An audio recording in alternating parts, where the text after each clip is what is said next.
শ্রীলঙ্কার সাথে লজ্জিতভাবে হেরে যাওয়ার জন্য জোরে একটা হাততালি দিই, বাংলাদেশের জন্য জোরে একটা হাততালি সবাই দেন। মানে লজ্জিতভাবে হেরে গেছে, মানে বাংলাদেশ যে জিতবে এটা ভাই আমরা আশা করিও নাই। ভাবছিলাম যে যদি আজকের ম্যাচটা কোনোভাবে জিতে যায় তাহলে একটা নাগিন ড্যান্স দিব, নাগিন ড্যান্স দিয়ে শ্রীলঙ্কার সাথে যে একটা শোধ সেটা উঠে নিব। কিন্তু সেই স্বপ্নটা এরা আর করতে দিল না, এরা সেটা দিল না। এরা সেই স্বপ্ন আসলে এদের কি বলবো, বলার কোনো ভাষা নেই, এদের লজ্জা নাই।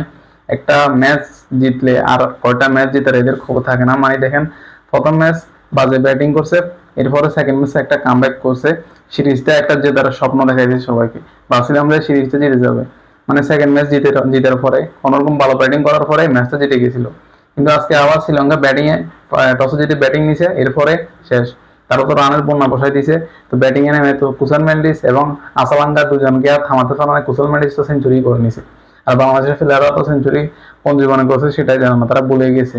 মানে ক্যাপ্টেন মিলে আছে, একটা দিন রান করতে পারো না। ক্যাপ্টেন কে বানাইছে? মানে ক্যাপ্টেনের যোগ্যই না, যোগ্যতাই রাখে না।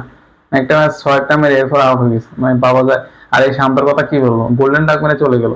মানে ভাই তুই এই ম্যাচে গোল্ডেন ডাক নিবি, মানে ইম্পর্টেন্ট একটা ম্যাচ তুই কোথায় ভালো খেলবি না, সেখানে সে গোল্ডেন ডাক মেরে চলে গেছে, বাবা যায় এটা। মানে কি বলবো, ক্যাপ্টেন্সি ছেড়ে দিছে।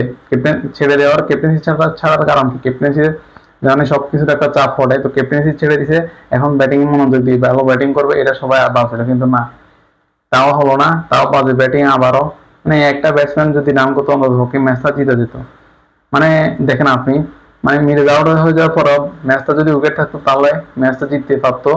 দুর্দশীল ব্যাটিং কেউ করতে না পারার কারণে এই ম্যাচটা হারছে, না হলে এই ম্যাচ জিতার কোনো ব্যাপার না। মানে আগে দেখেন বাংলাদেশ 300 রান করতো, 300 রান করতে মানে কষ্ট মষ্ট করে 250 রান হলে করতো, 300 রান করতে কষ্ট হতো। কিন্তু এখন বাংলাদেশ 250 রান করতে পারে না, আজকে তো 200 রানও হয় নাই, আরো 99টা রান বাকি। বাবা যায় এগুলো, মানে আসলে বাংলাদেশ টিম একেবারে পুরো বাজে অবস্থা। আগে যা ছিল মাহমুদুল্লাহ মুশফিকুর রহিম থাকতে যা ভালো ছিল, এখন এখন সেটাও নাই, সেটাও চলে গেছে। পুরো বাজে অবস্থা এখন দলের, পুরো বাজে অবস্থা। এখনকার মূলত সিনিয়র ক্রিকেটাররা যাবে, জুনিয়ররা আসবে স্বাভাবিক, কিন্তু জুনিয়ররা আসার পরে যে ভালো ব্যাটিং করবে, ভালো একটা নেতৃত্ব দিবে, সেটা কারণ নাই, এদের কারণ নাই সেটা। ফলে এরা আসলে কেন যে খেলতে আসে, মানে ওয়ানডে ফরম্যাটটাও এখন বাজে খেলে বাংলাদেশ। মনে হয় না বিশ্বকাপে চান্স পাবে, মানে র্যাঙ্কিং এর একেবারে আরো তলানিতে পড়ে যাবে। এদের যা অবস্থা চলতেছে, মানে সিরিজটা শেষ পর্যন্ত হারলো। টি-20 সিরিজ তো আরো বাজে অবস্থা, সামনে টি-20 সিরিজ সেটাও হারাবে। হেরে এরপরে দেশে আসবে, সবাই একটু মালা নিয়ে রেডি থাকেন, মালা পড়ানোর জন্য। মানে বাকি টি-20 সিরিজটা খেলে এরপরে আর দেশে তো আসবে। তো দেখা যাক টাইগার বাহিনী টি-20 সিরিজে কি করতে পারে।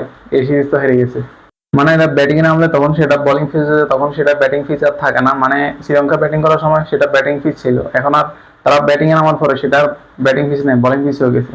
এদের অবস্থা হচ্ছে এমন। ভাবছিলাম একটা নাগিন ম্যাচ দিব, সেটাও আর হতে দিল না।